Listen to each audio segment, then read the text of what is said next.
ඉදි අද වීඩියකින් අපි කතා කරන්න යන්න මට වෙච්ච ප්‍රශ්නයක් ගැන වල තම්මේල දැක්කනම් දැනටමත් දන්න ඇති මොකක්ද ප්‍රශ්න කියලා ඇතරමයි චෑනලක හැක්වුණා චෑනලක හැක්වුණේ ඊමේල්ල හරහා ති වල් දැම් බලනති චැනල්ලකත් හැක්වුණ අයිමම සතුටින් ඉන්න කියලා හැබැයි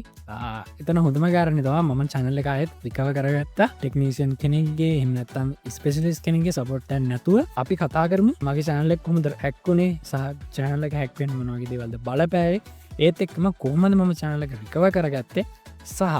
චැනල් එක හරි ඊමේල් එක හරි හැක්වෙන්න කලින් අපි මොනාද ෆලෝ කරන්න ඕන ස්ටෙප්ස් කියලා මේකෙන් කතා කරමු ඉතින් මේ දෙවල් ඔක්කොම එක දිගටම කතාකරත් වීඩියෝ ගොඩාක් දික්වෙන් නිසා මම හිතවා වීඩියෝක පාට්ස් තුනකට දාන්න ඉතික වාලටත් ලේසි සහ මටත් ලේසි ඉතින් ඒවගේම තමයි කොයාල මේක බලනවනම් වාල ගීමල්ල හැක්වෙලා තියෙනම වා හැක්ුණේ වීඩියෝක තරන්නවේ ඇයි හැක්වෙන්නේ සහ කොහොමද හැක්වෙන්න කලින් මේදවල් අපි ප්‍රොටෙක්් කරගන්නවන් කියලා මේ වීඩියෝස් තුනම බලනලා ම හිතන එක ගොඩක් හොඳයි කියලා ඉතින් අපි ඒ වීඩියෝ සලිත් හම්බෙමු